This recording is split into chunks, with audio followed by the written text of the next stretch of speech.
So we are in week 8. Um, excuse me, we are in week 9. We are talking about the child with musculoskeletal, neuromuscular problems. This is your sprains. This is a lot of that types of muscular dystrophy things. Um, this week is only a discussion question and a dosage calculation worksheet. The form is on the module, or if you need one, I can send you one. Just let me know. It is 1% of your total grade, so try to get it in. So again, try to get those projects in as I'm sending them to you. But not only that, send me a message. I've made corrections, I've sent it back. All right. You don't have to resubmit the whole things, and it's still open till Sunday to keep submitting. So if I need to extend that, I'm going to have to increase that time frame so you can still submit. That's why things stop. It's where those timestamps have been made on them. So let's go ahead and start.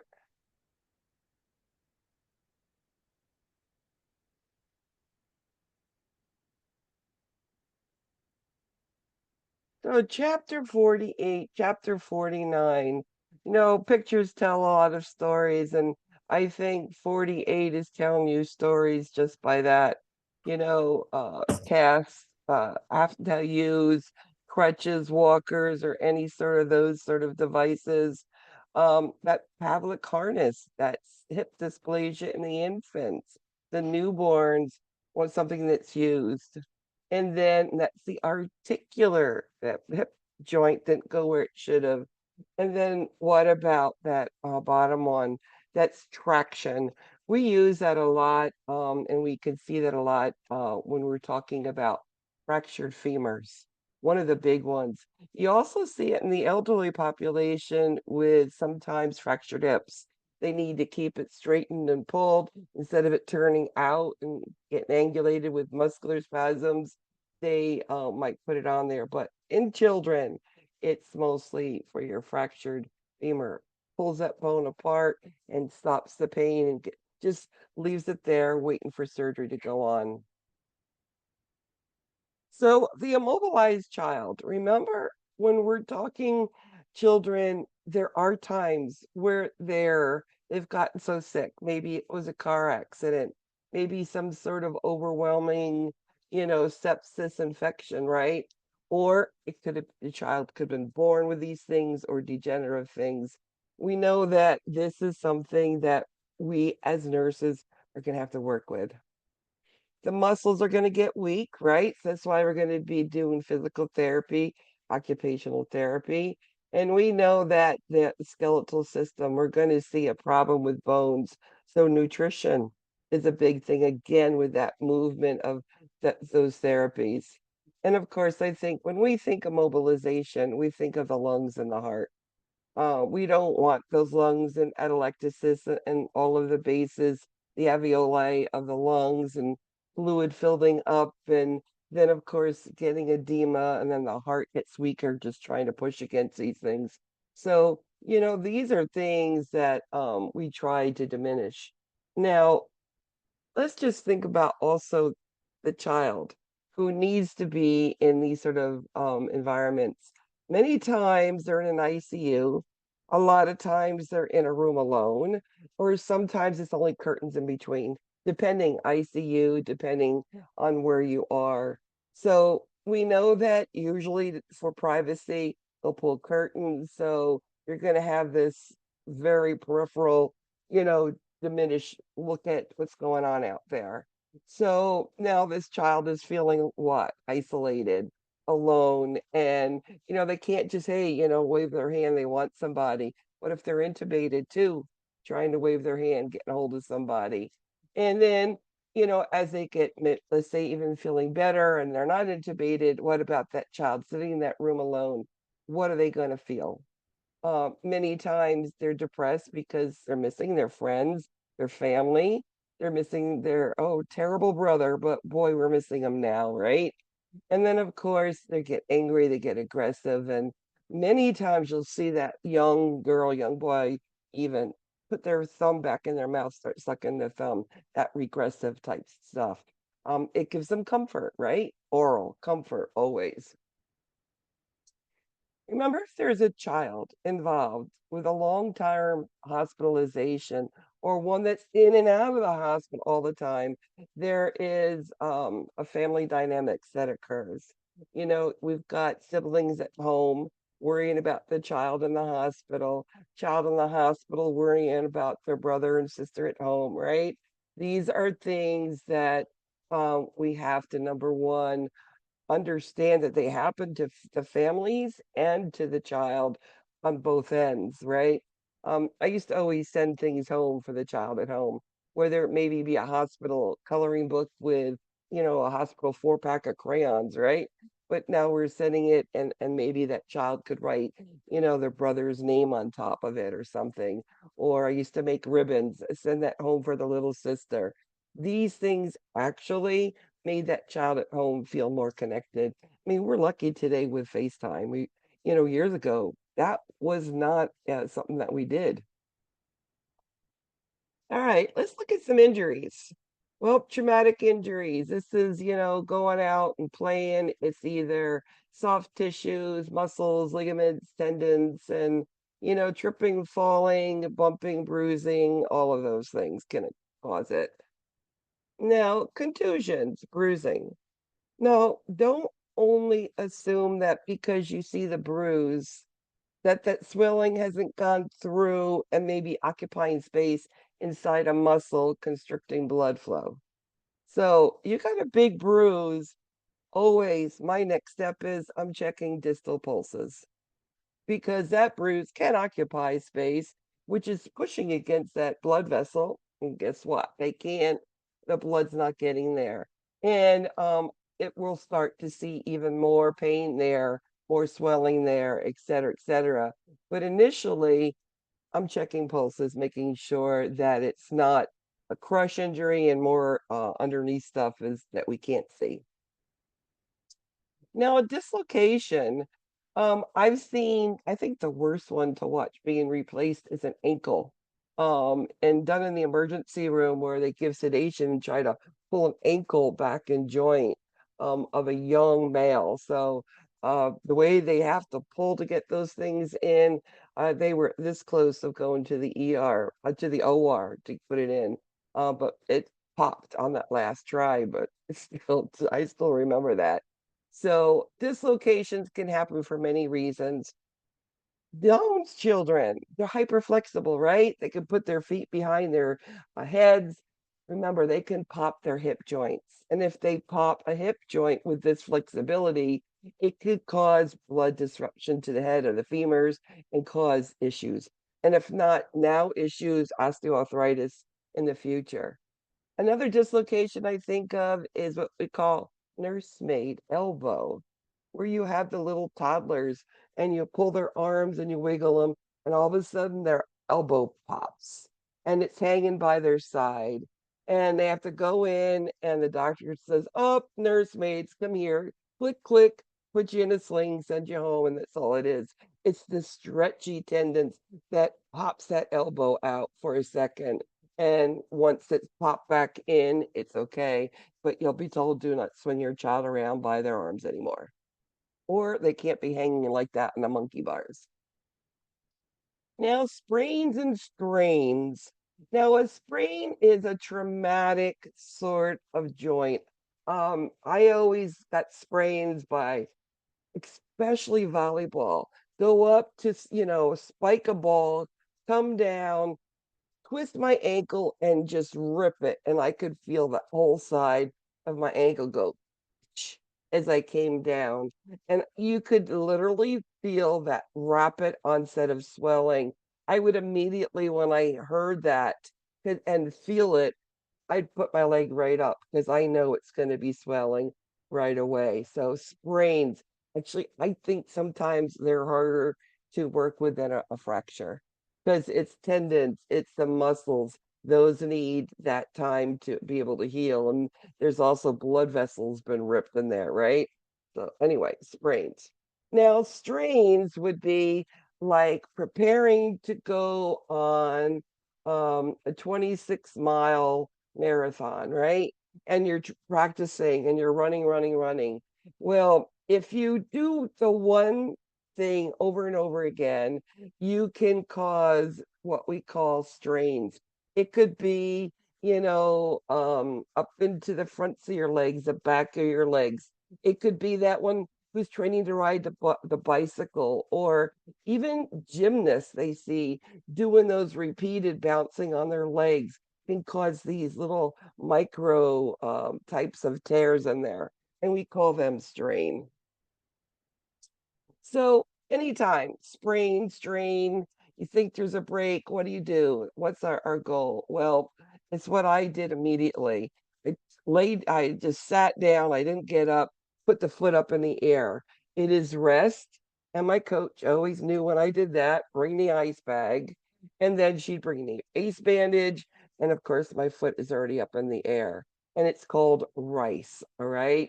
And today, unlike years ago, we do cast and splint bad sprains more than ever to give it a chance to rest. I know that when I was in high school, college, um, many years ago, we didn't do that, but that's a change in practice. And they found that those sprains actually heal better with mobilization. Now, fracture, most common on children. They fall down, what happens? They put their hands out. It's one wrist, one bone, both bones. When those hoverboards came out that first year, I actually saw two boys bilateral fractured wrists from hoverboards. And when my son-in-law bought my grandson one last Christmas, I wanted to beat him over the head because he didn't buy the safety equipment. So I did the proper Nana thing. I went and got him the helmet, the wrists, the elbows, the knees, the everything to help him be protected. And actually, he's pretty good on it, thank goodness. But anyway, fractures, most common in the forearms. I think you can see that already. Now, any infant who's getting fractures, it's really difficult to fracture an infant bone. Um, I've seen one case where a mother came in with a 3-month-old baby, and behind the ear was a little purplish, yellowish, greenish. And when I picked that baby up, I held behind the neck, and my fingers actually felt like they were smushing in the bone. This is a mother saying the complaint was the baby cried and there was something behind the ear. First thing I do is weigh the baby, right? Medication I want to give. Put and I could feel, I went, oh my goodness. So I very calmly did the rest of my assessment, put the child out in the baby section, went inside, told the charge physician what my suspects were, and said, take the child immediately over to do a skull x-ray, stay with the child, and if it's fractured, do a body x-ray, which we look at the chest, we can look at the legs and the arms on one x-ray film. Well, it was fractured. So we immediately did that x-ray and we showed fractured ribs, fractured humerus, and a fractured femur, all in a 3-month-old baby. So my bottom line to this story is you're going to get these weird stories. And it wasn't the mother who did this. The mother was naive. She didn't know. But again, anything that's weird in an infant, um, especially breaks, think, let a little alarm go off. Better to be safe than it is sorry, okay? And types of fractures. Well, the normal fracture, fall down, fracture wrist, all the skin is all good skin integrity, nothing's open. That is a simple or closed fracture. We do an x-ray, we put that fracture in position, stick a cast, and that's the way it happens. Now, most complicated of them, I think, is that open or compound. This is when the bone comes through. We can see skin open and we could see a bone or tendons or something. As soon as the skin integrity is gone, think about that child getting all sorts of infections into that skin, okay, and into that area. So our priority with this child is as soon as we get an order for antibiotic, we need to give that. It is our priority. Now, do they need their pain medicine, IV fluids? Oh, of course. But the priority of all of them to prevent osteomyelitis is antibiotics, okay? Now, sometimes there are things that's called complicated. Sometimes you're going to see like fractured ribs and they're broken, or even fractured femurs or humerus where they're shattered due to the type of fracture it was. Know that sometimes those fractured bones can go somewhere and create more damage, especially like those rib fractures, right? It could puncture lungs is the big thing. Fractured ribs and lungs go together like peanut butter and jelly. It happens quite a bit that way. The comminuted is again, these are pieces that are just sitting there, and they just in the tissue, and that could be your femur because there's no big organs there. And then avulsion, the bone pulls away from the tendon or ligament. That means that it can't work. It can't, it's stretched. It can't, the muscle can't be utilized because your tendon, your ligament, your muscle is gone. Now, in children, the biggest thing we worry about is growth plates.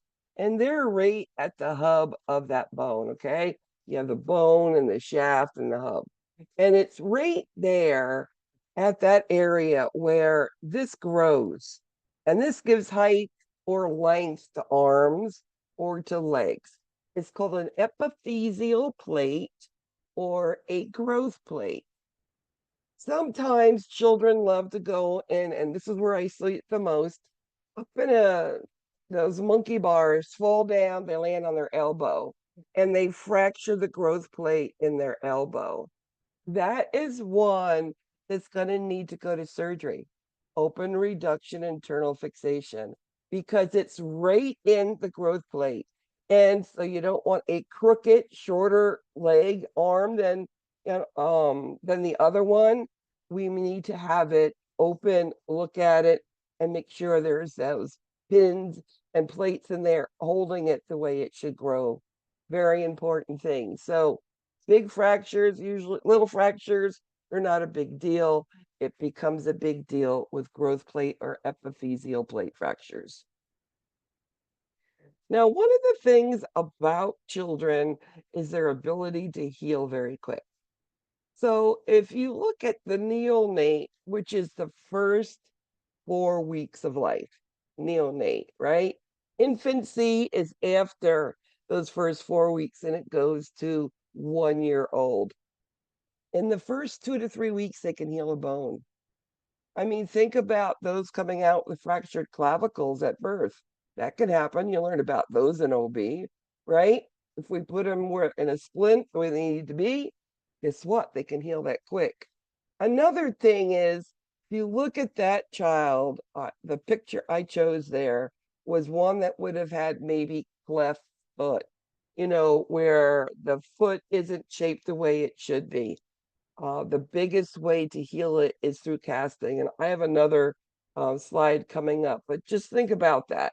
Neonatal, we're changing that cast every week because it's going back into shape really quickly, and why we need to start it quick as possible.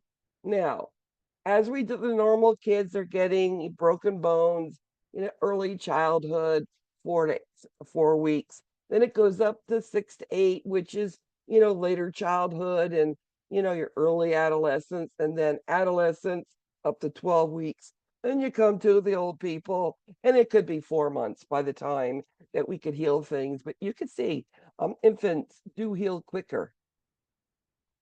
So you get a child in, holding their wrist, complaining of pain. What's the first thing you do? Well, number one, you look at making sure neurovascular signs are there, blood's flowing. That's always number one.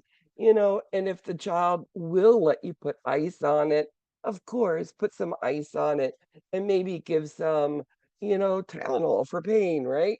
Parents don't always think about Tylenols for pain.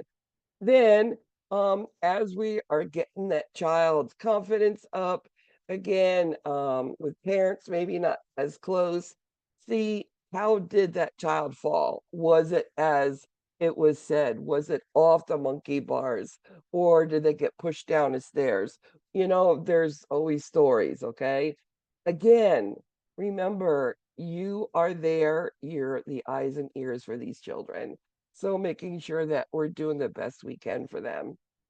Now, one of the things with especially feet and walking and limping, if you're able to put a little bit of pressure on a foot, usually it's going to be just a very minimal fracture, but usually nothing's broken. It's usually more of a sprain. Because when you can bear weight on it, that's not a broken bone. Children just won't. So again, with fractures, before, during, and after we put casts on, we're going to monitor the 6 Ps. Is it pain? Where exactly does it hurt? Is it where that fracture was? I mean, I always show the children the bones and what was cracked so they could say, oh, it's right here where that was fractured. That's what the nurse told me, right? We could even put an X on it. So they expect a little bit of swelling and pain around there, right? So that's one of those tricks I did as a nurse. Is it getting pale, the fingertips, blood supply, neurovascular signs? If you could feel a pulse or not. Is it getting numb? Is it unable to move? Or is it getting really full of stretching pressure? All of those things you need to tell a physician. Now, that picture of that arm is the most drastic of a cast that wasn't taken off quickly enough, but that is any part of that could happen. All about teaching not only you, parents, and the child about what needs to be reported. So casting for fractures, we know that we as children's pediatric nurses have pediatric orthopedic techs, and they will take and cast whatever you need. And they're taught about children and what's the best for them. So you have adults in adult hospitals, and then you have the pediatric in the pediatric hospitals. So I always recommend go right to the children's place because you're getting the best care. I mean, that was always what I always felt. Remember, at a pediatric hospital, they're going to have usually a lot of different color casts on. They're not as threatening then, are they? Having the right size bags to put on arms or legs so that you could take a shower or a bath or whatever. And then how to get these casts on and off. Usually there's orthopedic clinics that come through several times a week, and the orthopedic kids come through, get their cast changed or whatever they need to. And skincare for a fracture. What would you tell a kid who's screaming, it itches, it itches. What can I do? What can I jam down there? Oh, you don't want anything jammed down there. You know what an answer might be? When you're home, steal your sister's dryer, put it on cold, put it on high, and just squirt it down there. That vibrating of cool air actually will dry the cast. And number two, it does aid in itching. So that's something to remember.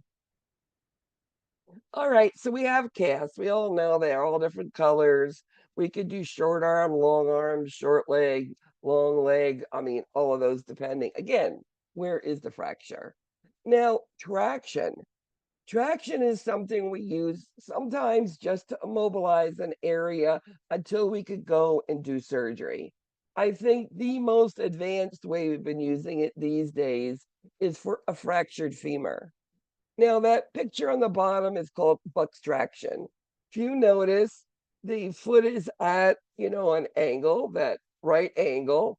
It is not touching the end of the bed. There's a rope that hangs a pulley with a weight, and that weight should be free hanging there. Whatever, 4 pounds, 5 pounds, whatever the doctor says it should be. Now, what is the goal of it?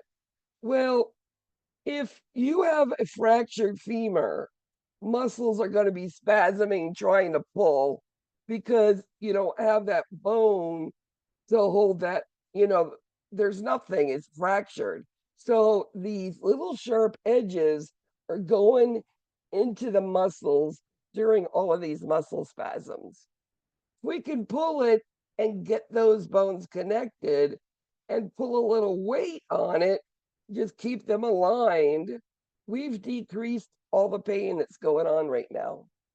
Now, today, depending on what day it happens, if it happened on a Saturday, it might be on Monday morning. You're going to have that little rod put up the femur, and then it's just a little rehab afterwards, and you go home.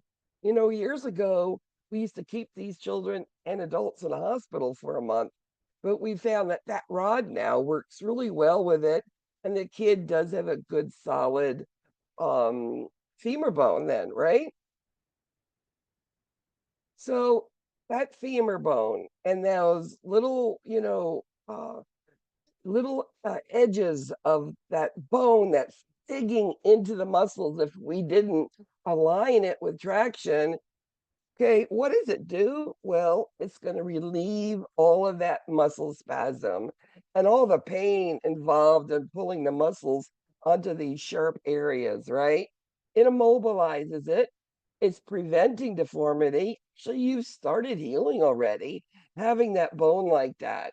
Because once they take that off of the traction in the OR, they've already paralyzed and sedated you. You're on under anesthesia, so that muscle relaxant holds that bone down. So now you've got good alignment for the surgeon to come in and put the rod up through that femur bone. Now, Buck's traction, most common. I mean, I'm sure you've also seen Buck's traction in the elderly in fractured femurs. Again, trying to pull something out, preventing pain, et cetera, et cetera. As I said, Buck's traction, it's almost all the time used mostly for fractured femurs with children. Biggest nursing thing, keep that weight hanging freely and maintain that pulling with that weight at all times.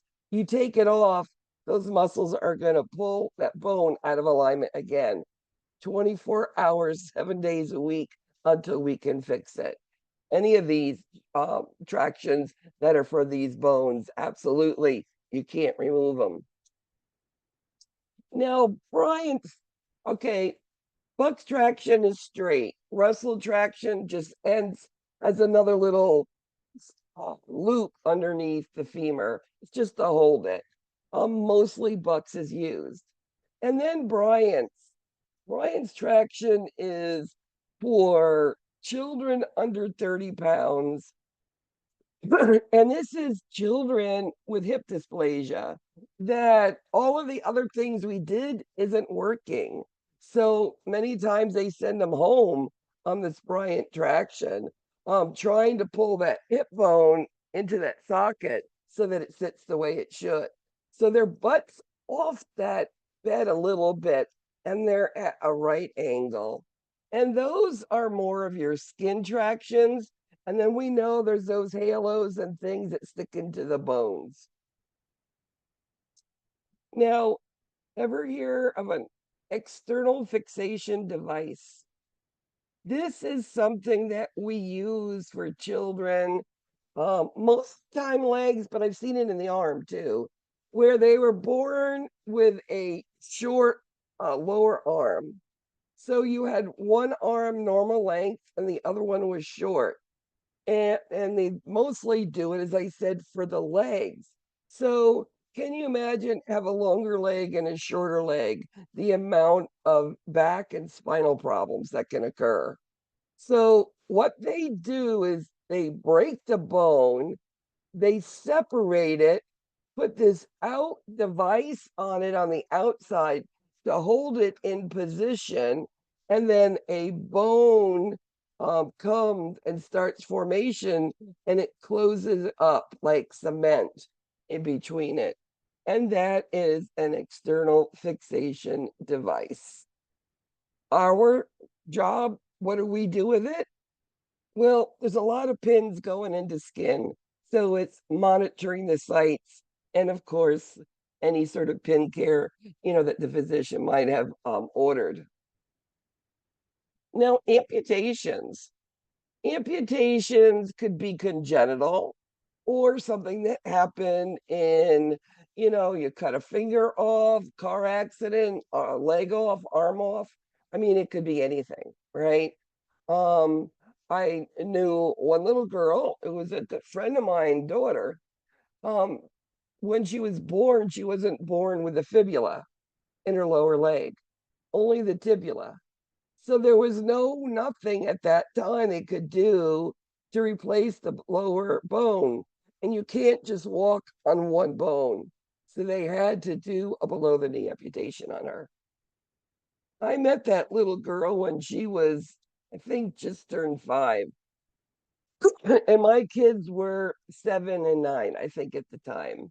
Well, that little girl chased my children around the house with her prosthesis and was going to bop them over the head. She had the most sweetest smile. She was, she knew how to get what she wanted. She had a Miss personality. And if you think that missing part of her leg and hindered, impaired her, oh my goodness, she taught me many lessons. So it does happen. But I personally have only seen one more that I've seen it. Remember, if it ends up that it's due to a traumatic type of amputation, some sort of trauma, remember that phantom pain like adult gets, it's very real, and pain management is important. Remember sports, remember, you're gonna hurt yourself. We know that children are extremely competitive, and we know that if they want to win, there's going to be a lot of physical demands in order to do it. Again, it's making sure children are warmed up and ready to go play and wearing the proper equipment. And the one thing that's hard is that overload injury, especially things like if it's gymnastics where they're always doing these certain sort of hits on their feet as they turn over and over and over. So again, any sport, it's always potentials. Overuse syndrome, again, there we go again. It's your strain, it's that constant one. And it's like it's the pain where they realize something's going on. And with the pain, they tell you have to, decrease the amount of movement you're doing. And if you're preparing for a special event, it's not going to happen. Now, hip dysplasia. This is also called congenital hip dysplasia. This is your newborn infant. It is more common in girls than boys. Okay. And what happens is the hip is not in the socket, it's somewhere up to here. And depending on where it's at, they give it a grade. Do you ever wonder why at birth the first visit to the pediatrician, the doctor comes in, they'll take the knees, put it up and down and outwards, turn them over and look at the feet and the legs and the hips. They're measuring for hip dysplasia. They're looking for one leg shorter than the other, the gluteal fold shorter than the other. They're going to hear those clicks going on, right? This is what they're looking for. Now, remember I told you and I emphasized how children, especially neonates, those first 4 weeks of life, they really heal quickly. This is when you really want to get on that Havlik harness for that infant as soon as we can. Because again, remember, bones heal quick. Let's get that hip into an abduction. That is what that position is called, an abduction of the hip. Now, it's on 23 hours a day. It's only taken off for the baby to bathe and make sure that we put something underneath the harness so it doesn't rub. And always check the skin for any rubbings because the baby's still moving the arms and legs and it does move with it, okay?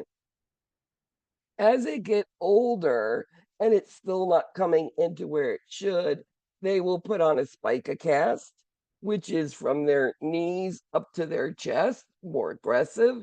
And then if it's not seen or not completed, sometimes they might have to do a surgery. They cut tendons to try to open them up and stretch them, to try to force those hips to go in there. Again, that's a big surgery. Now, remember, I also mentioned club feet. Now, you don't have to know all these names, okay? Whoosh, thank goodness for that. It's literally ankles and feet that are crooked, inward, outward, upward, downward. It's just not formed in the normal way.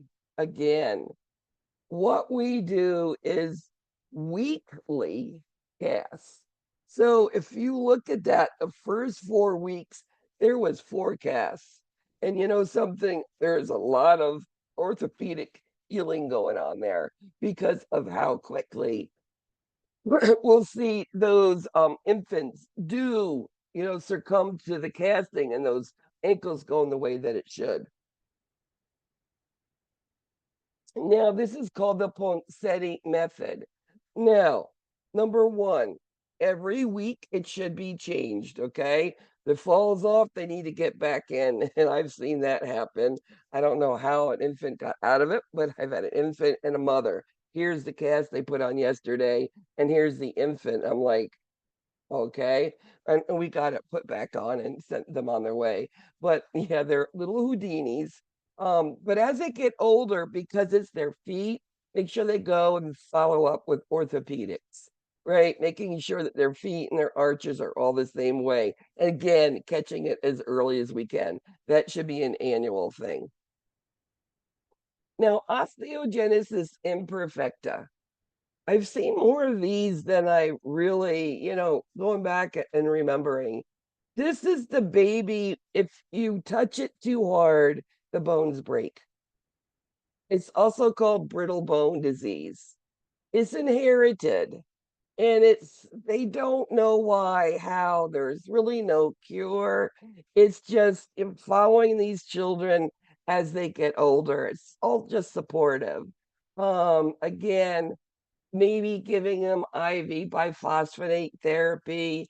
Remember, rehab, they got to be careful, any PTOT, because you could break bones easily with these children.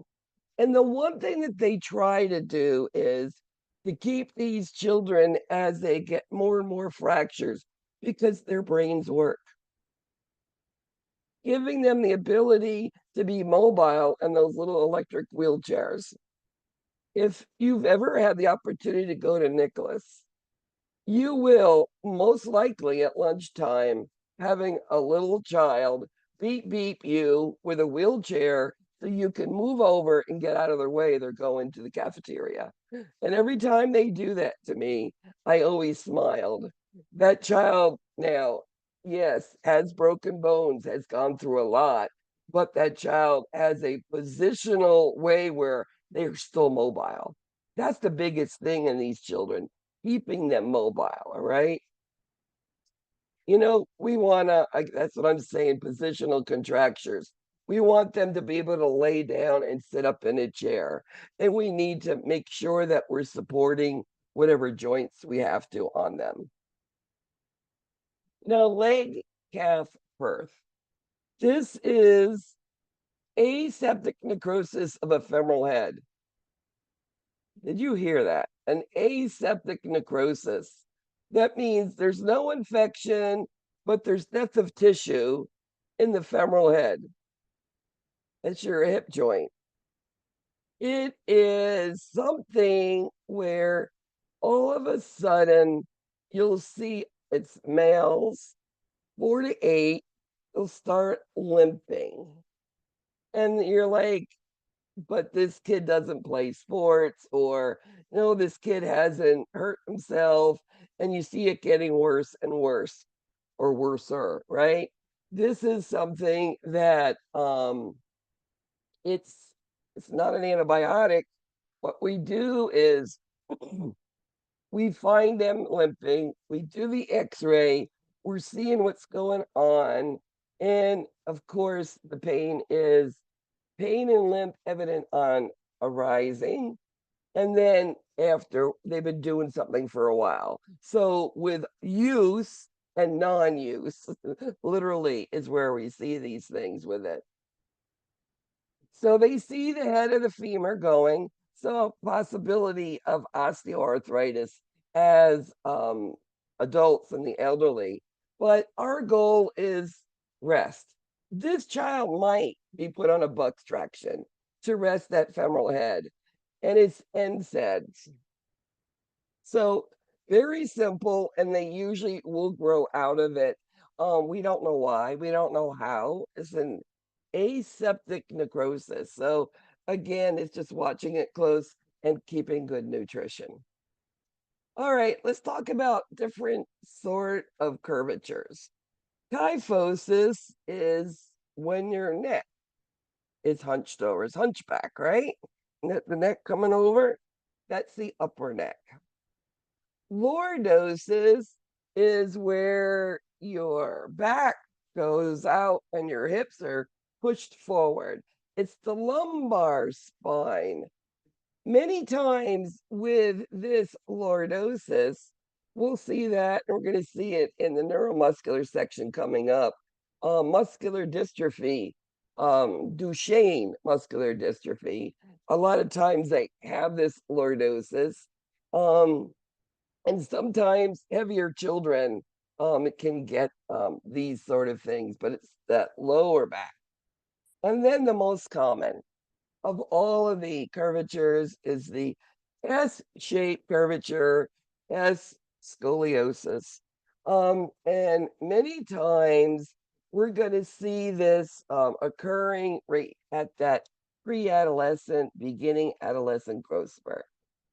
And all of a sudden, we're going to see one arm longer than the other. We look a shoulders higher. We're going to be look at that spine, go, oh, that's crooked. And what do they do? Well, most of the time, it depends on how big of a curve is it. So if it is greater than 40%, you're probably going to have surgery. Under that, what we do is we try to strengthen the muscles in the back, and we put you in a brace. And that brace, again, 23 hours a day. Take it only for bathing. Check the areas, make sure there's no breakdown. Put on a t-shirt underneath it, something cotton, and put the brace on top. Okay? So that surgery is either called Harrington rods, Luque rods, and sometimes they call it a spinal fusion today.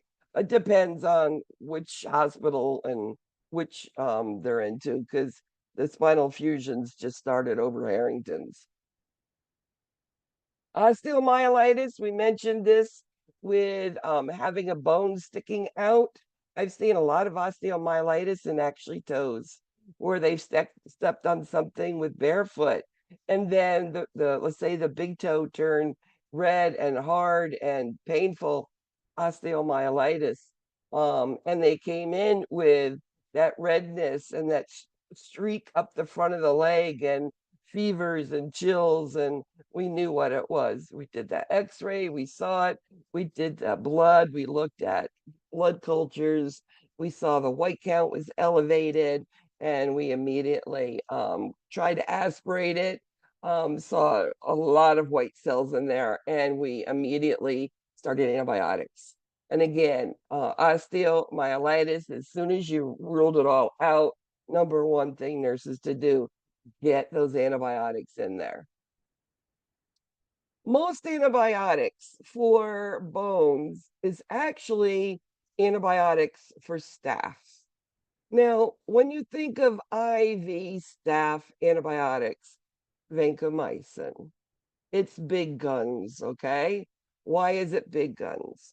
Remember, it's an aminoglucoside. It does tend to store up in the liver, get it, it's supposed to get metabolized there. Maybe it doesn't completely, or the kidneys, it doesn't excrete it, and now you have levels high.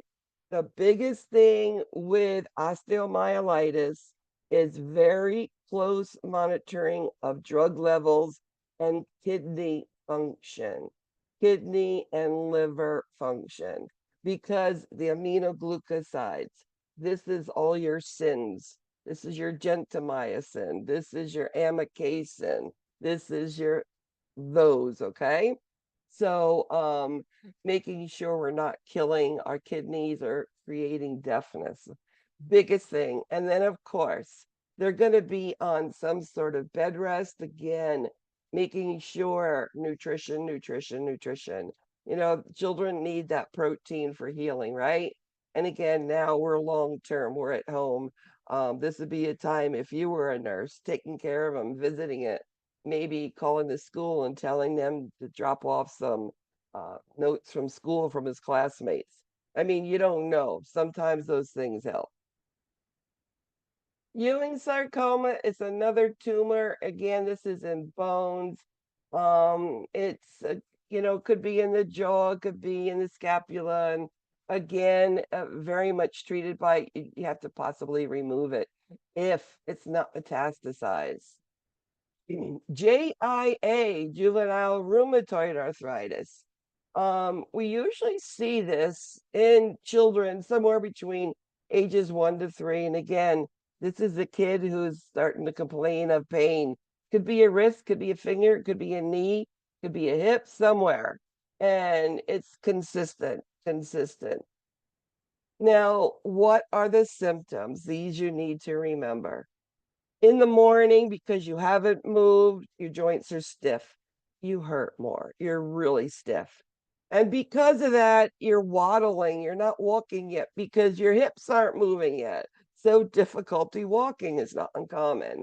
Of course, walking with a limp, again, part of it. And then wherever that joint is that it's bothering you, or maybe there's multi joints, could be in a wrist, could be in a knee, could be in a big toe. Does everyone is differently.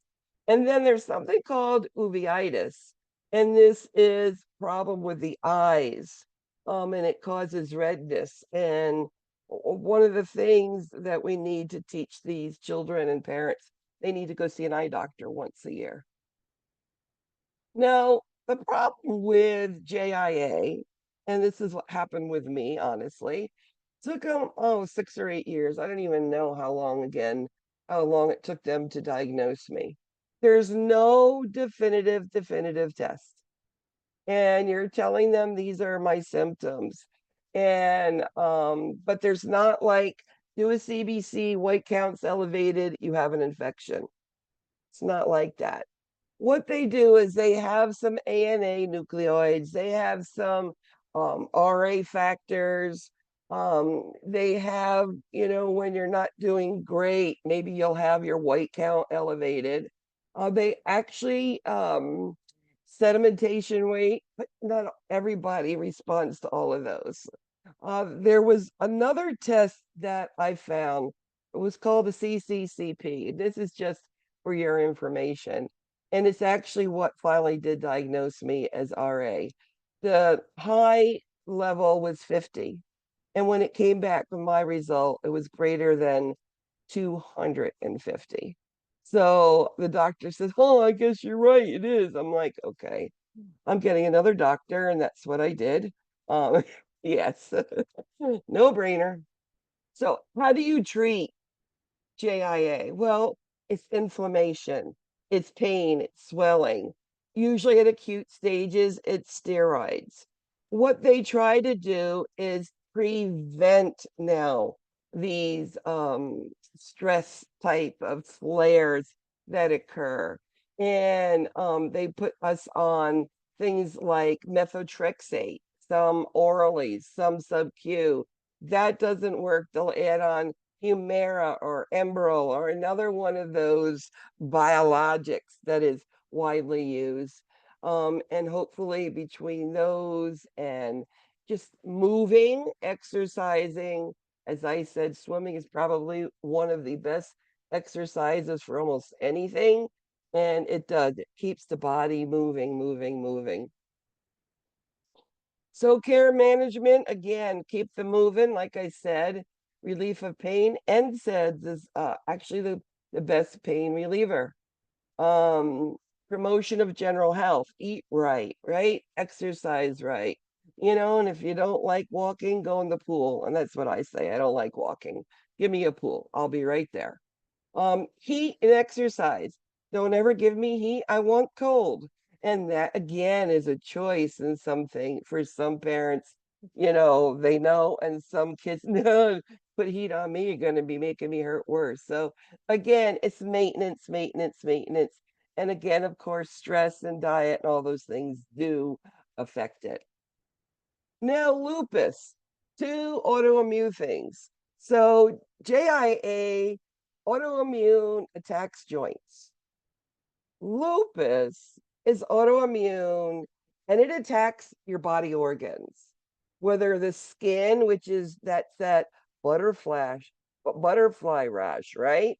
Or it could be your liver, your heart, your kidney, could be anything. And it usually, if you look at this, triggers that hormonal balance, ages 10 to 19 girls. So menopause is going on. They're being exposed to different things, different lifestyles. All of those things can cause it. Again, lupus, usually you're going to see what the symptom is bothering them. If it's in the brain, you're going to see weakness, seizures, forgetfulness type thing. Then the joints can be also. We'll look at that. Is it in the heart? Is it in the kidney? We can go and we can test for everywhere and look. One of the big treatments, and lupus is giving steroids, believe it or not, most of the time. And one of the big things is to keep children with lupus, because of the skin, out of the sun and wearing UV protection at all times. So Kristen, she's 10 years old. She sustained a fracture in the epiphyseal plate of her right fibula when she fell out of a tree. When discussing this injury with her parents, the nurse should consider what?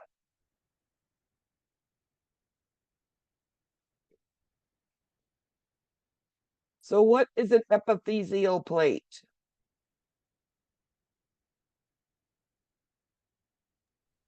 Is it This B? is Yes, it's all about bone growth. Absolutely. Remember, this is where if it's in a growth plate, that child's going to need surgery. We're not just going to fix it and hope, because then you'll have a crooked arm, shorter arm for life. No, we will do it proper. All right, neuromuscular, muscular dystrophy. And when we think of those things, we think of cerebral palsy. Remember, cerebral palsy is something in the brain and things don't spark in the manner as it should. And it causes problems with movement and problems with speech. And it's, controlling their body. Okay. They will go into these weird postures, different movements, and it's because of their brain and the way that the neuro um, uh, dystrophy type thing has affected it. Okay. Cerebral palsy, it's the most common of all of the physical disabilities. And many children with cerebral palsy also can have from 15 to 60% epilepsy. So, what causes these things? Cerebral palsy, we don't know, but we can tell you things that we think have caused it. Well, if the brain wasn't formed right, if there was some sort of stroke, a vascular occlusion, something to do with the bones and the flow of fluids, that's that laminar degeneration. Low birth weight and bleeding into the brains and hypoxic episodes, et cetera, et cetera. That's all about low birth weight. Anoxia and hypoxia. I think some of the big times I've seen cerebral palsy and was prepared is when a child went to be delivered and they couldn't get it out vaginally and they had to run and do a C-section immediately. And they were watching the child for, growth problems as they got older.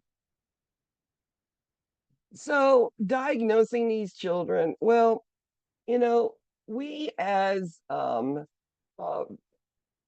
pediatric people, especially our pediatricians, where we're going to basically register our child at. Those children will be followed really closely, seeing if they're following certain guidelines. Those at risk, were they born less than 34 weeks gestation? Were they born less than 2 or 3 pounds, whatever the number is there? Those things, or did they have a, emergency section? All of those things, these physicians are going to be, sending the parents, you need another this test, you need another this test. And again, it's monitoring them because even though they have cerebral palsy, doesn't mean that we can't teach them and doesn't mean that they're not going to be able to be somebody.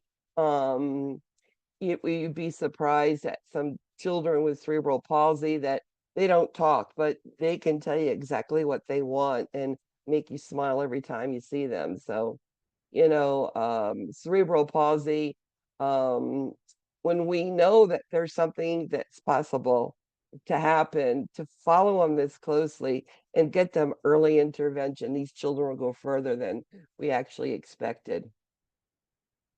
So in cerebral palsy, all growth development, right? Fine motor, gross motor, all of them. Muscle tones, those abnormal postures, as I said, their reflexes aren't going to be the way they should because it doesn't connect in the brain that way. And then any other associated disabilities. It could be a problem with speech. Many times you see cerebral palsy and speech go hand in hand. So our goal for cerebral palsy, I think number one is the ability to communicate, right? How am I going to communicate?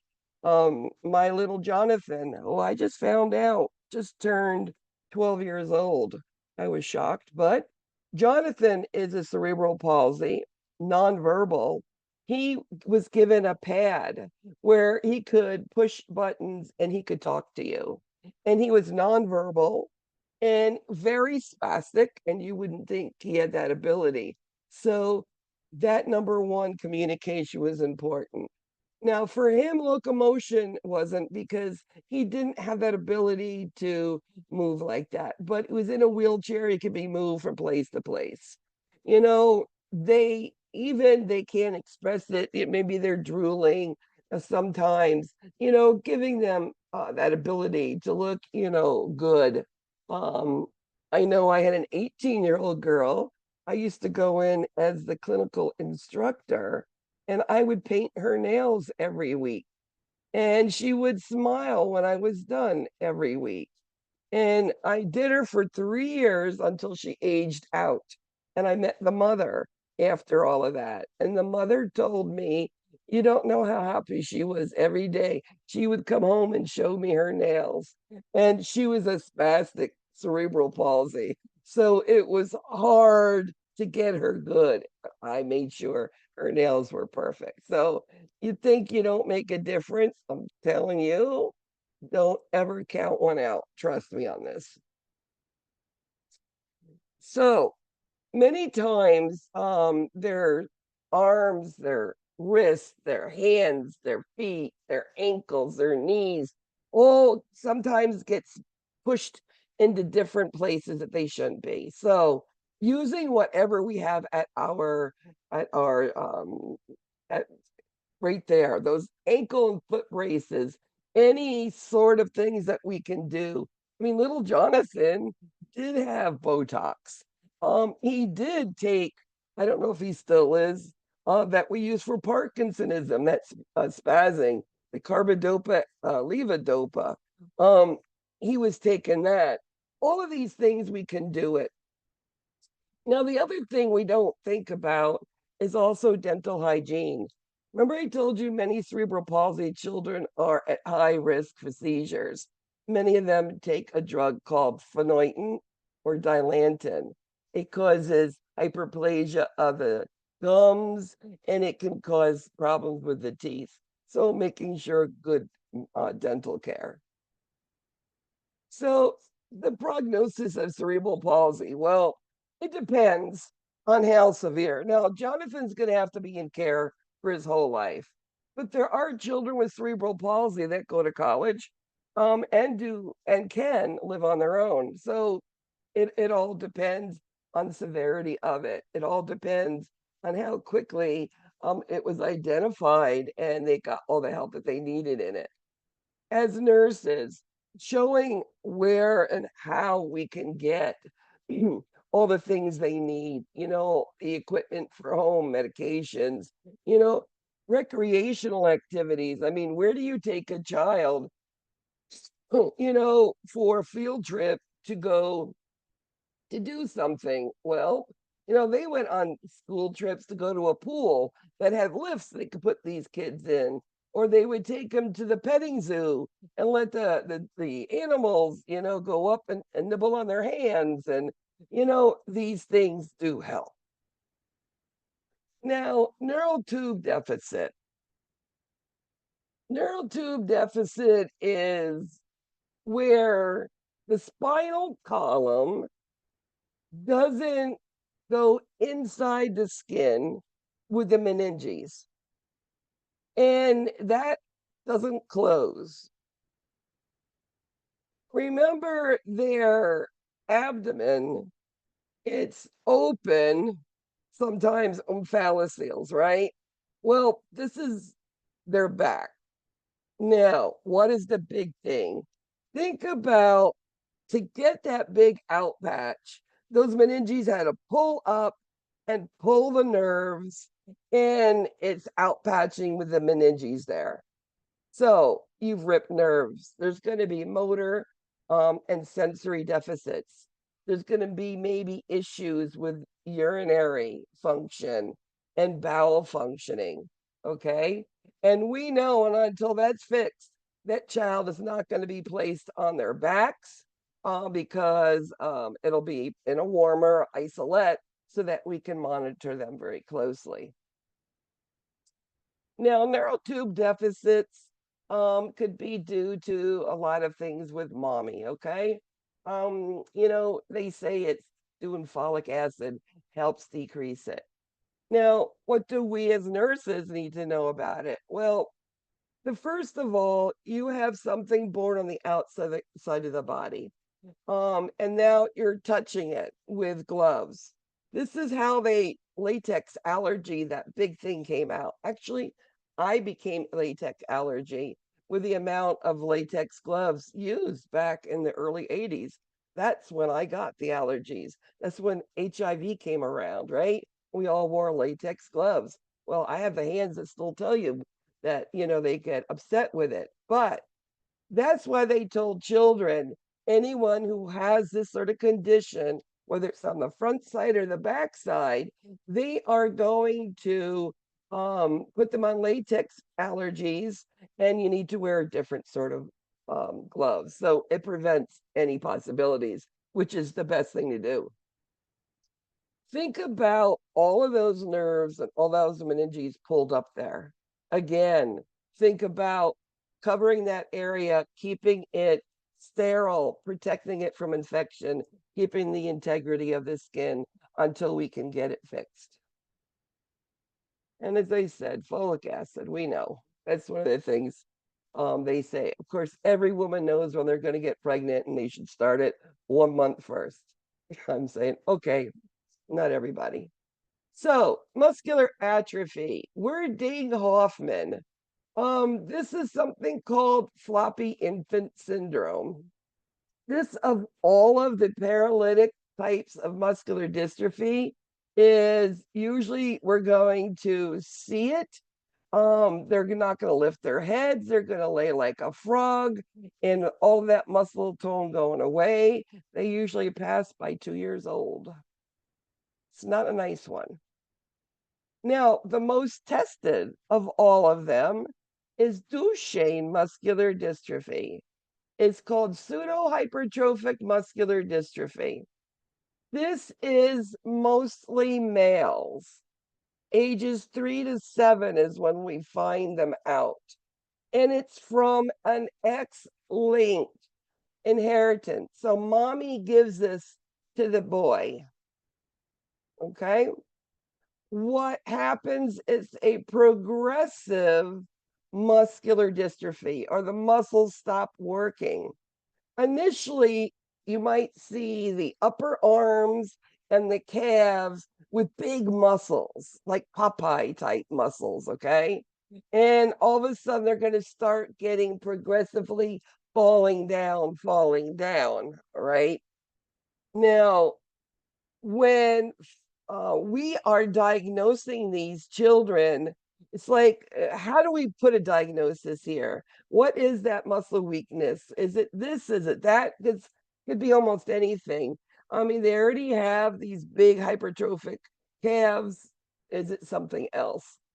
Well, they do something called an EMG. It's an electrical test where it looks like little tabs like you'd put on a cardiac monitor, put it on the arms on certain nerve, like C5, C6, and they'll put an electrical spark into that little tab. And the machine registers how quickly your muscle responded to it. Now, the thing is, it doesn't hurt, but can you imagine doing 100 of these muscles on your body of little nerves and muscles you haven't used?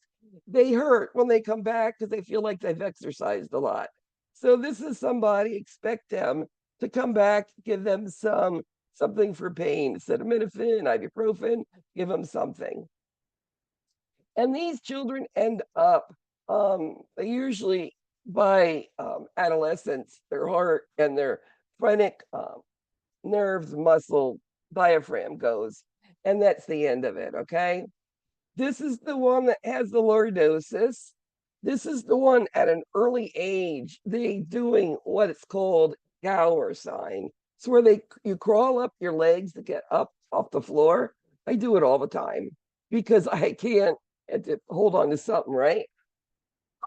They are a little bit cognitively delayed.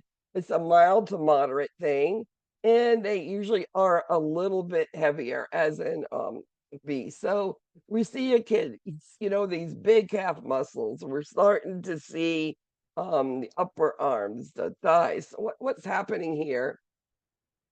And we see that, lower back going in. This would be a telltale sign, and or especially if the rest of it is in there.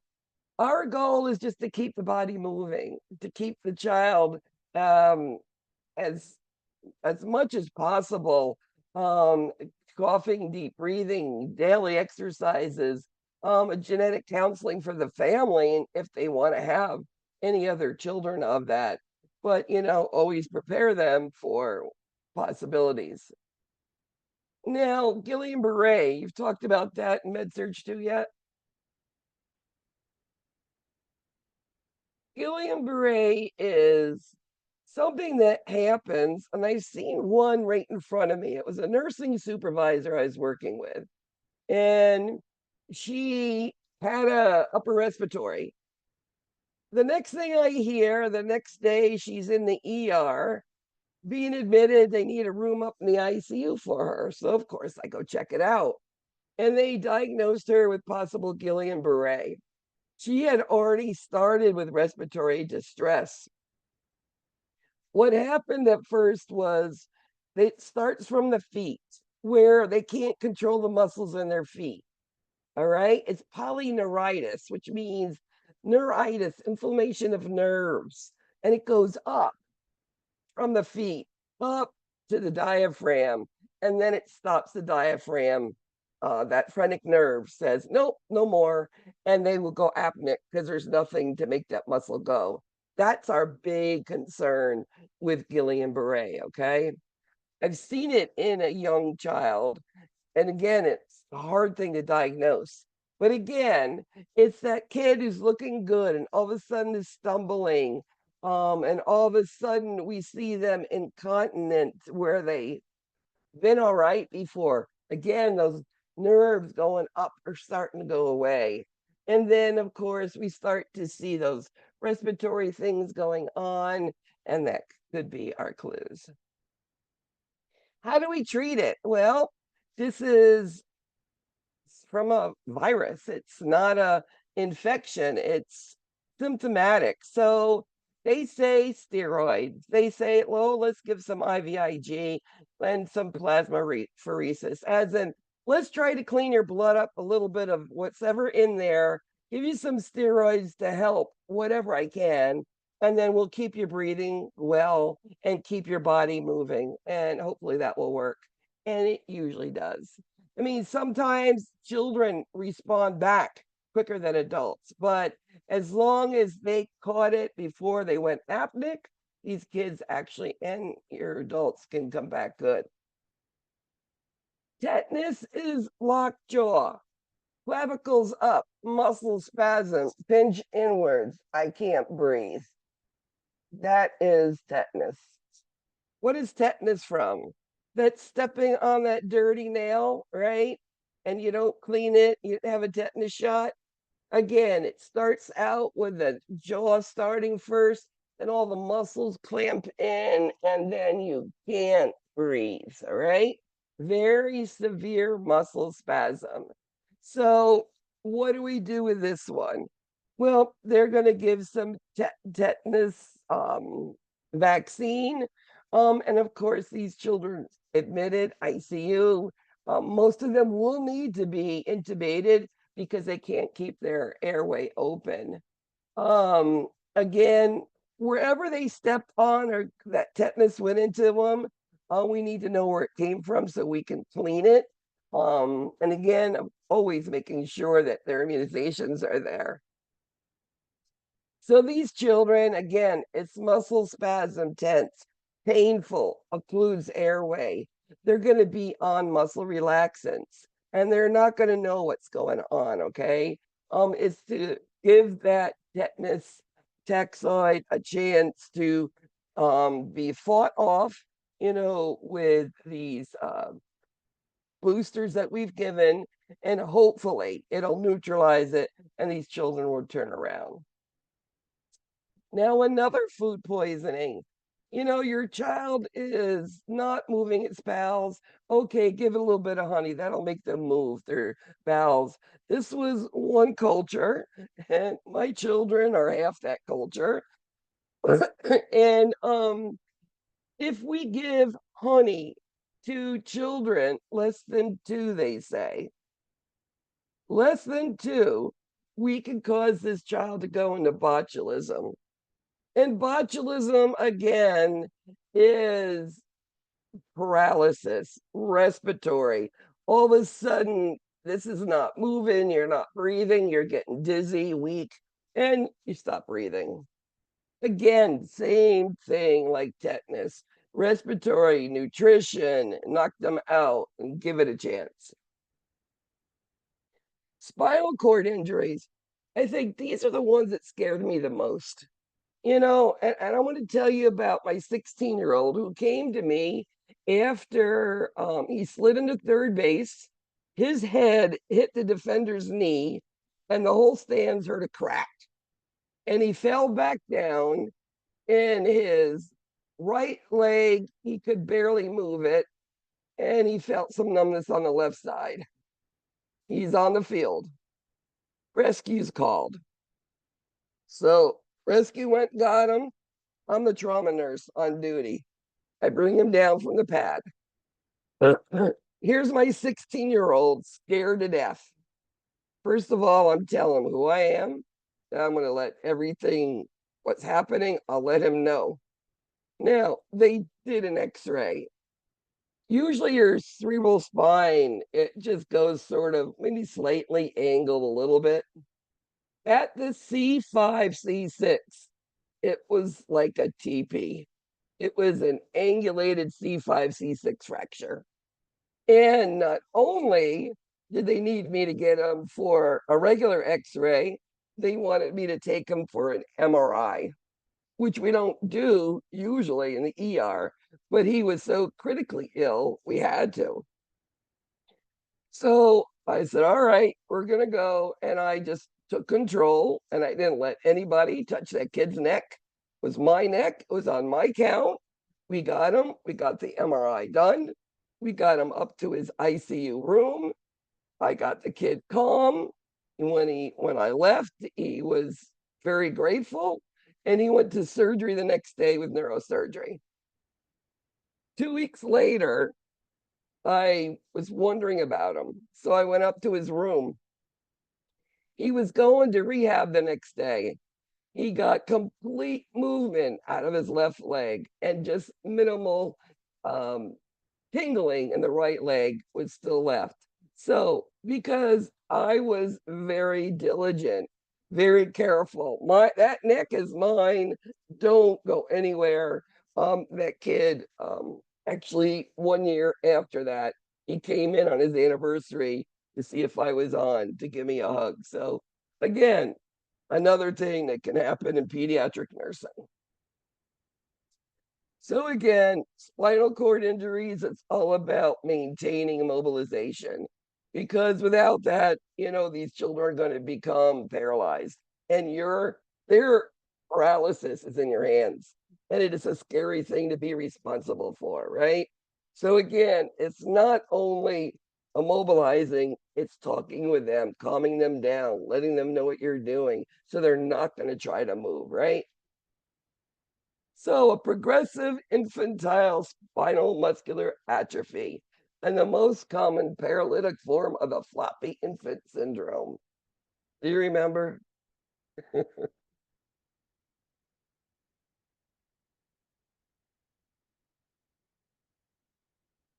Werdig Hoffman.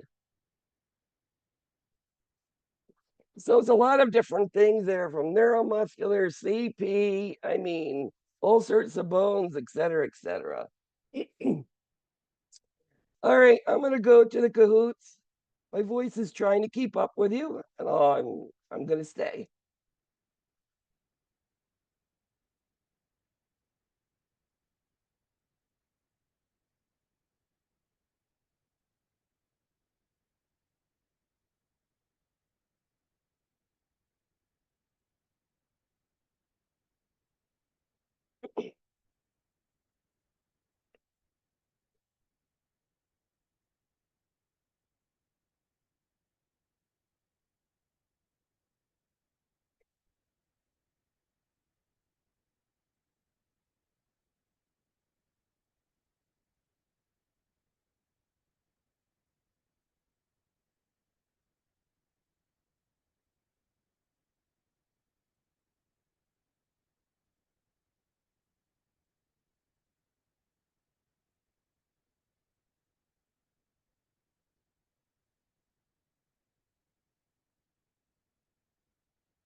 All right, let's get going. I know you guys are tired.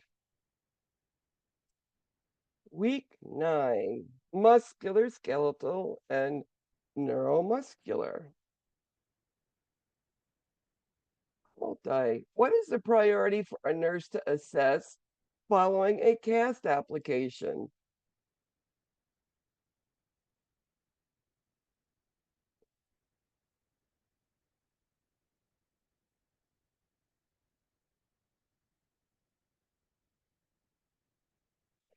So it's all the P's, right? And sensation is a paralysis, pain, pulses, movement, paralysis, and paresthesia. Okay.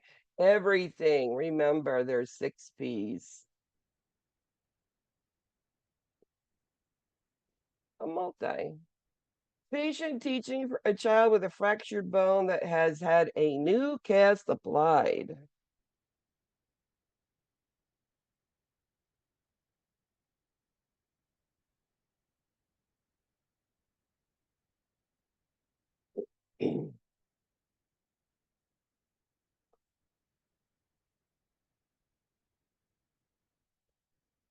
So when we're talking about casts, they want to stick lotion in there and powder in there, and it clumps and it creates a port of infection. So we don't encourage that.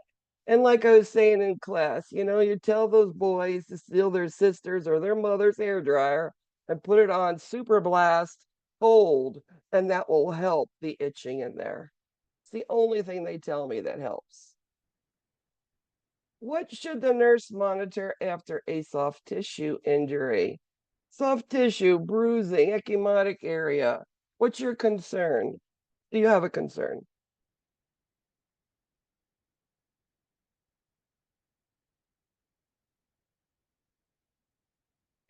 Remember, we don't know how much inside the skin that soft tissue has been damaged. Is there a problem with blood flow?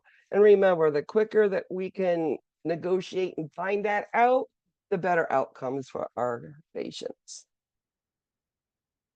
A fracture that penetrates the skin is called.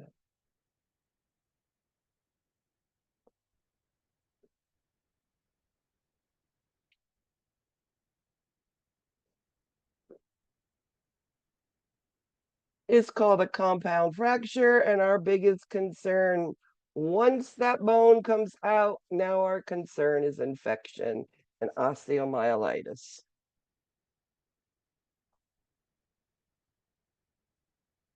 Bryant's traction.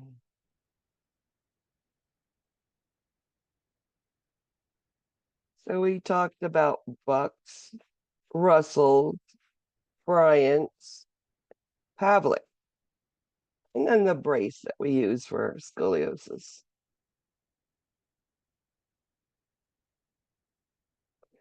Ryan's traction, children less than 30. This is the second stage of use for developmental hip dysplasia, okay? The hips are slightly up and they're at that nice right angle. And we always, no matter what traction, cast, etc., always check for rubbing and skin integrity. What is the priority nursing care of a child with a compound fracture?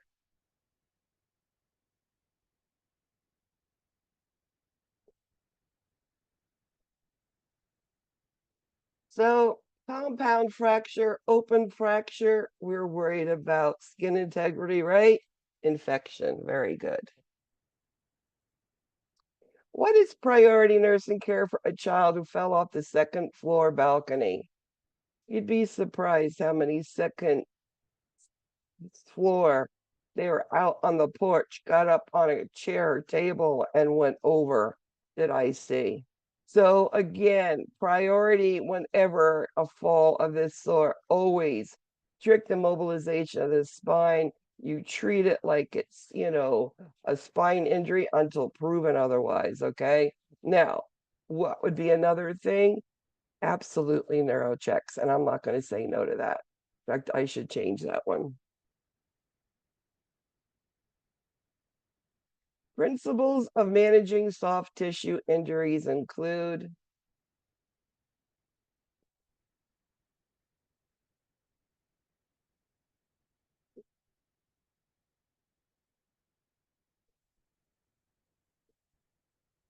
So again, think about your professor with a foot sticking up and a sprain.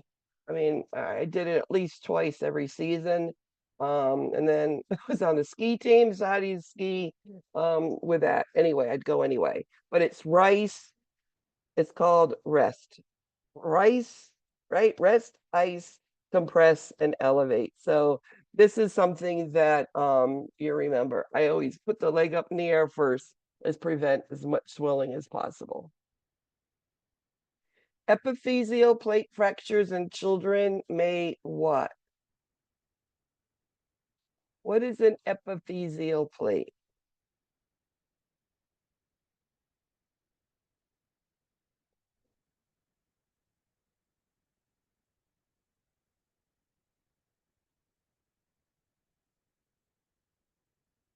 Remember, epiphyseal plate is all about growth. And our concern here is always about, is it the same length? Is it crooked? Because if it's not done properly, you'll have a crooked or a leg shorter or longer than the other. What findings for a patient in skeletal traction indicates peripheral neurovascular impairment?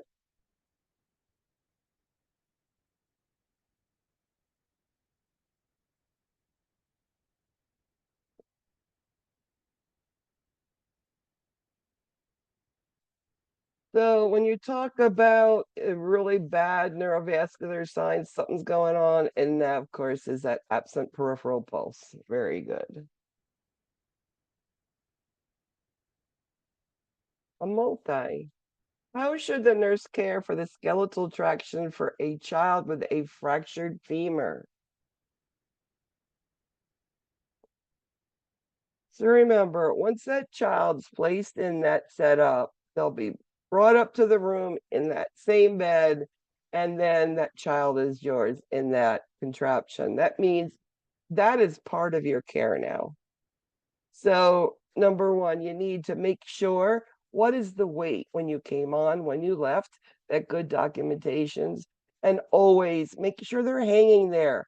We don't take them off, we don't reduce weights, we don't do anything like that. We document and then we make sure they're just hanging there. When caring for a 9-year-old buck's traction, what action by the nurse is correct?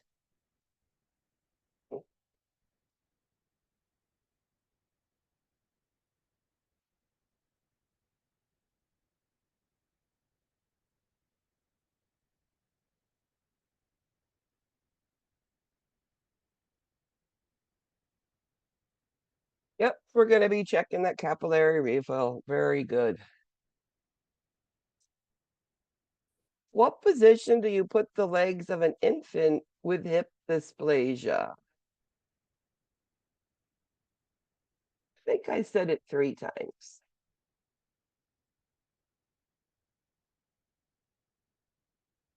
It's abduction, okay? It's abduction is what we want them to be in.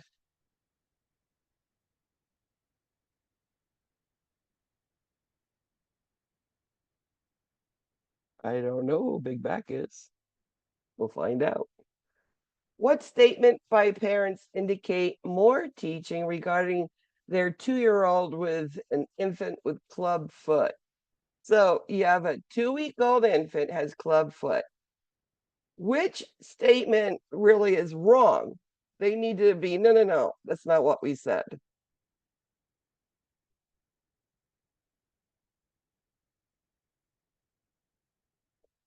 So number one, you need to have that baby there every week, not every month. Very good. They need to start it quick because that's when their muscles and their bones are working in your favor.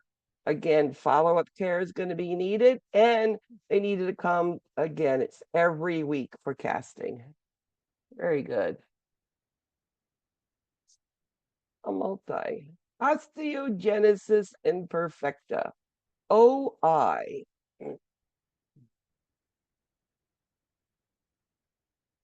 I've actually read some cases, seen some documentary on some parents whose children had osteogenesis imperfecta and came up to court battles with it. They thought that they were abusing their child. So this is one again, those things that sometimes as nurses, you're the only person they have. So long bones are crooked, there's brittle bones there, and they do completely they crack. I always go underneath the neck and underneath the buttocks. I learned to get somebody with a blanket and we both pick it up and it's less pressure anywhere sticking any fingers because sometimes that's how easily they'll crack.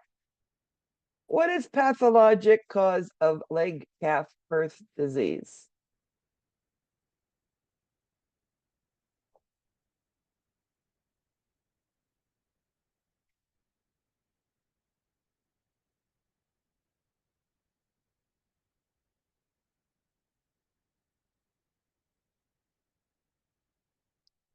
Remember, this is a aseptic ischemic necrosis.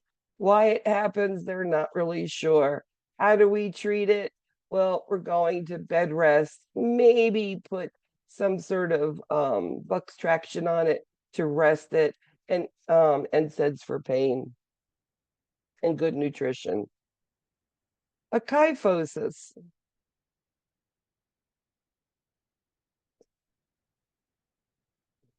Kyphosis, lorphosis, and scoliosis.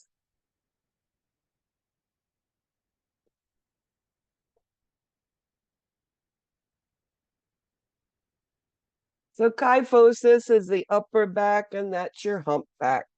Usually we see that in older people, right? All of a sudden they're bent over. A multi. Which assessment indicates an infant has developmental dysplasia of the hip? What are those things that those doctors look at when they're first checking for that at that first visit?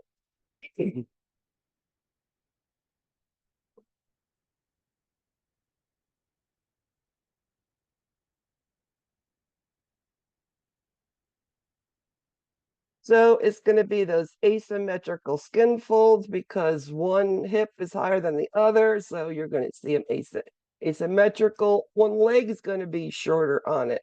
And you're going to hear that clicking going on there, that ortolani. Moro is a startle reflex, and the Babinski is bottom of the foot. Lordosis is described as what?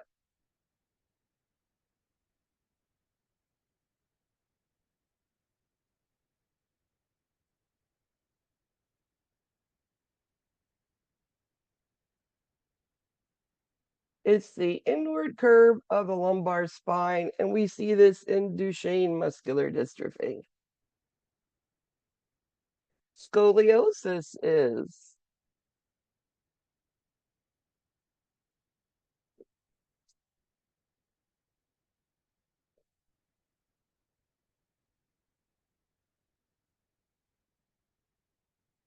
so scoliosis, the S-shaped curvature of the spine.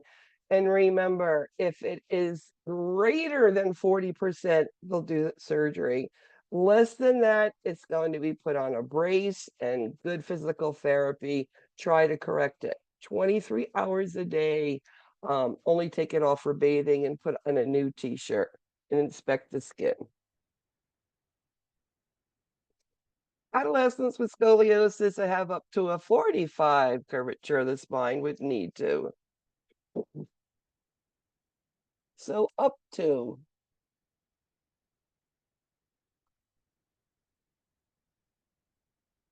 So when we're talking up to, you'll see some books say 40, 45. It's usually after 50, we know that is definitely surgery. But again, it's where that raise 23 hours a day. After 45, then they're going to need surgery, whether Harrington rods or some sort of spinal fusion. A multi. Teaching for a child with scoliosis with a less than 40-degree curvature.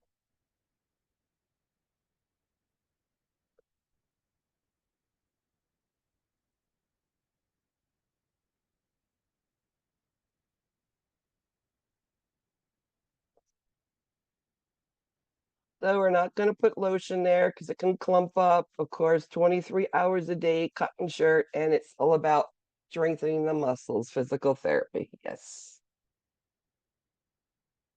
A multi. A Pavlik harness.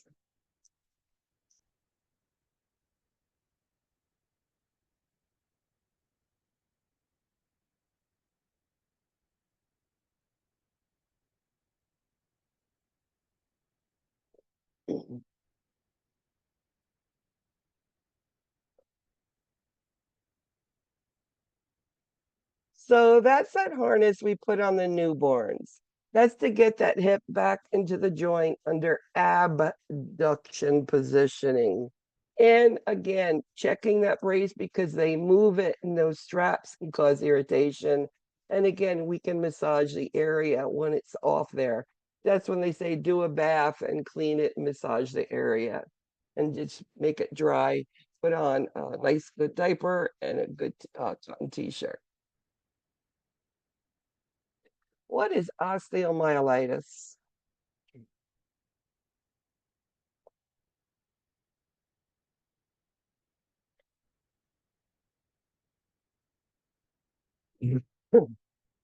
So osteomyelitis is an inflammatory condition of the bone caused by infection.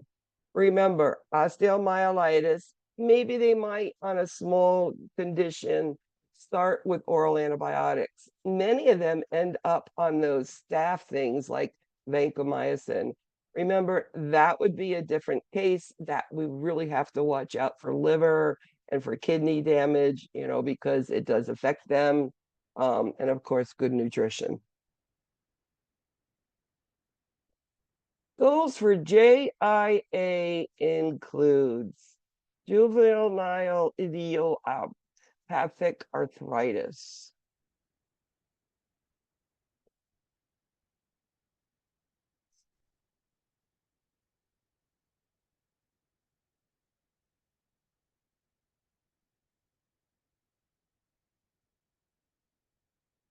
So the goal is to reduce the pain and the swelling, because hopefully you reduce the pain and the swelling, they're more mobile, they feel better, and they're more mobile and they can do things for themselves. So it's all about moving. And as I said, I think one of the best types of physical therapy is swimming for anybody with JIA. A multi. What might you anticipate for a child diagnosed with JIA? What would you think? A child with juvenile idiopathic arthritis. What might you see here?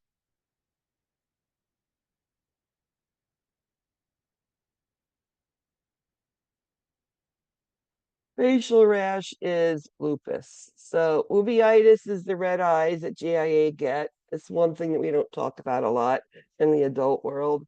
And of course, joint disfigurement, difficulty walking, swelling, pain. Yes. What is cerebral palsy?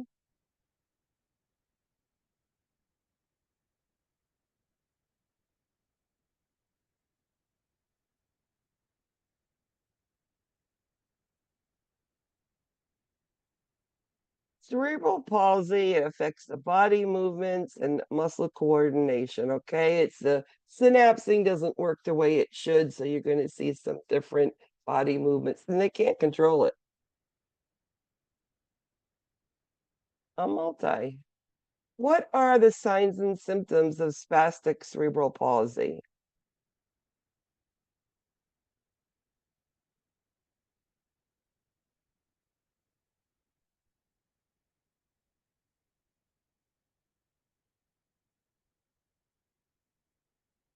It's a little bit of everything. Poor posture. That's why they always put them in seat belts to hold them into seats, that hypertonicity, and they spasm and they can arch and go down their seats.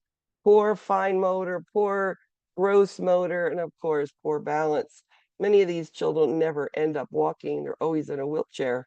They try to get them into walkers, but they're just too spastic to do it. A multi. When feeding a child with cerebral palsy, what's important to remember? So, cerebral palsy, remember it's all about muscle movement and not being coordinated, right? So, just knowing that information without any report on that child, I'm going to go in and I'm going to feed them. And I know that this is a risk for aspiration, period. Hold their head of their bed be elevated. Give them that extra time to swallow. Don't, keep forcing it in on them. And we know that with that difficulty, sometimes those thickened type of foods actually work better than thin. A myelomeningocele, what is that?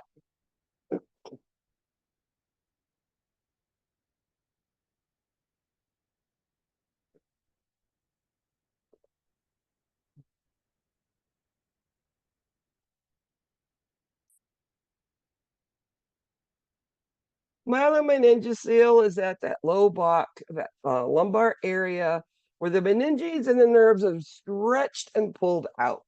Okay, so now the inside of the body is on the out. Again, protect it from infection, keep the area, the skin integrity for it, and know that there is going to be some sort of sensation or movement delay in the lower extremities. So watch for your urine and your stool there.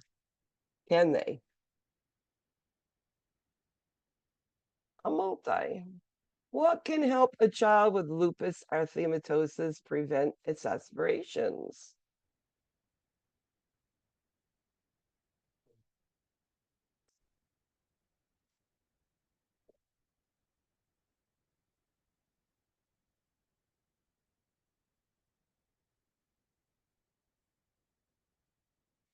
In South Florida, it is sun and it can create problems with children with lupus. And again, prophylactic antibiotics before dental or any procedure they might have to get done, always that prophylactic antibiotic. Fats have nothing to do with it. Infants with myelomeningocele demonstrate what? Remember that meninges and those nerve endings have been pulled up and forced out of the body, outside. And it is motor and sensory. Very good. Myelomeningocele have decreased motor and sensations of the lower extremities. The nurse should monitor closely what?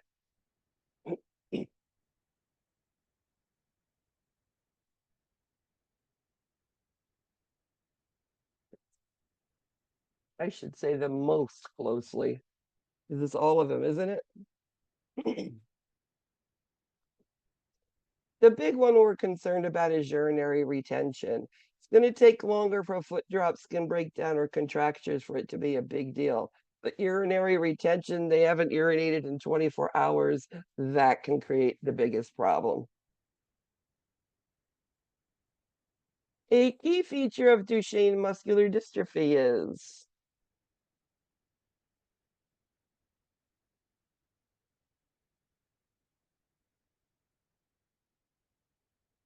So if you forget ever what it is, think of muscle and dystrophy. It means muscles stop. They don't work the way they should after a while. So it goes right to what is it?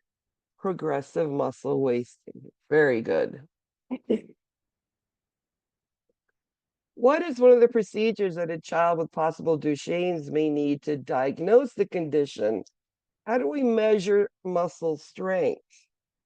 Right? This is the big one. It looks like they've ran a marathon by the time they come back from this procedure. I had it done many, many years ago. I had a neck injury and they were checking my nerves and it hurts. And I was a young kid at the time. I was in my 20s, so I was very active. It's called an EMG.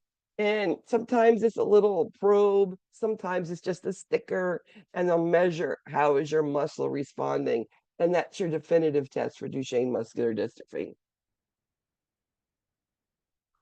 How is Duchenne muscular dystrophy inherited?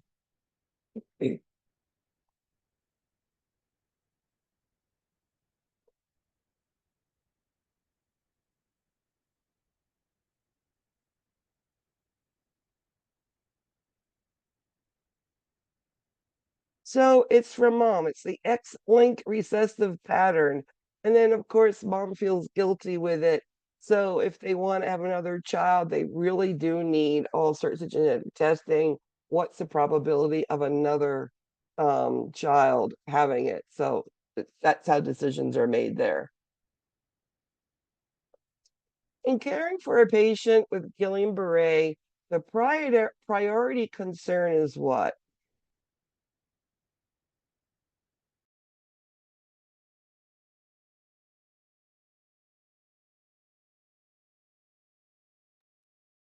Remember, progressive from the feet, and it moves up of the body, and it just takes care of all the nerves and they all start working.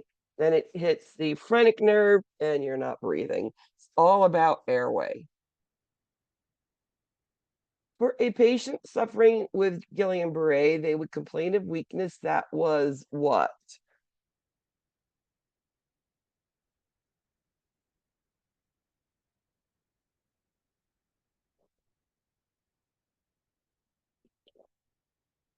And it's ascending, okay? Which means from the feet up. Descending is from the head down, okay? A multi-select. Treatment for Guillain-Barré include what?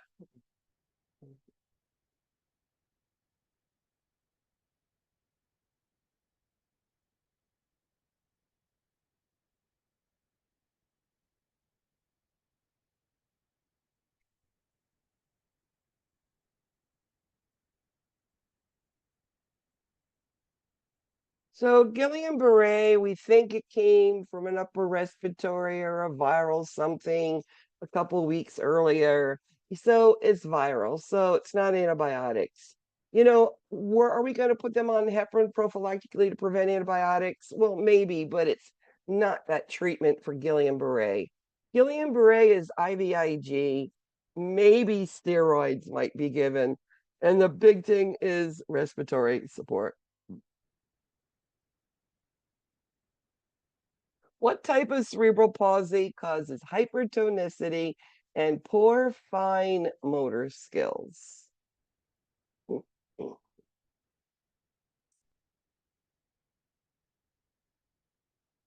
And that's called spastic.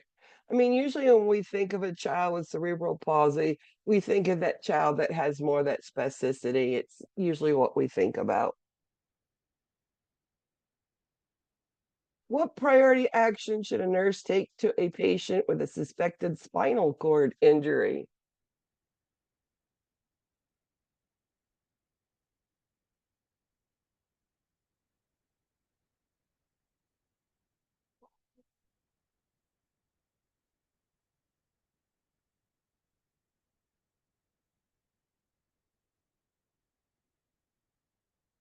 So again, you have a child, suspected it. Always take care of that spine, make it your own, and watch it all the way through. We can prevent injuries. That is your priority. You should get a tetanus shot every how many years? I've seen this change so many times. It used to be every other year. Then it was every 5 years. And today it's every 10. That's what I'm changing. And they're also putting diphtheria with tetanus too now, so that we're exploring that vaccine with it also. Which is a symptom of tetanus? Remember, tetanus botulism is all about this up here.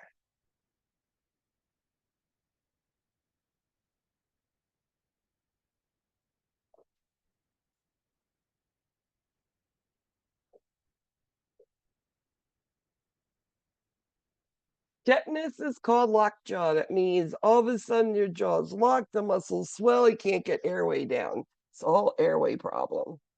And last question. Most common causes of spinal cord injuries are what?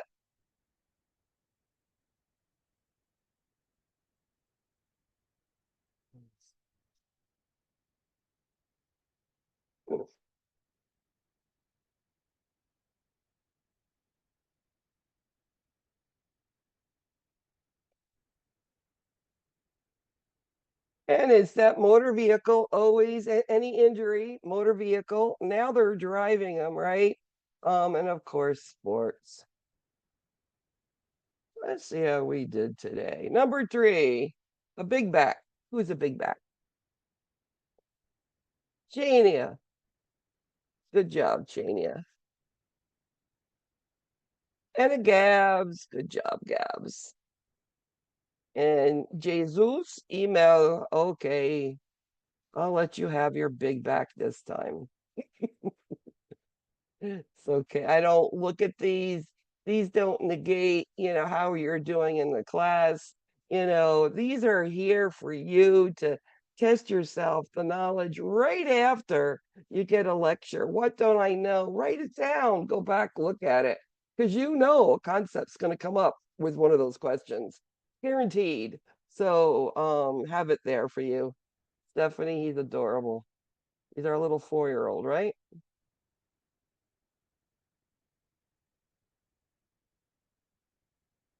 I love kids. Anyway, everybody, remember we just have a discussion question, dosage calc. If you have anything less than 100, please look at those projects. I want you to get the best possible grade you can. If I'm not getting them in quick enough, I'll give you like till next Wednesday, but I'll post an announcement so that you'll know about that. Thank you for being patient with me last week, and happy Thanksgiving. Have a good one. Oh, Bye. Thank you. Happy take care, Thanksgiving. guys. Thank you. Bye, Professor. Thank you. Have a good night.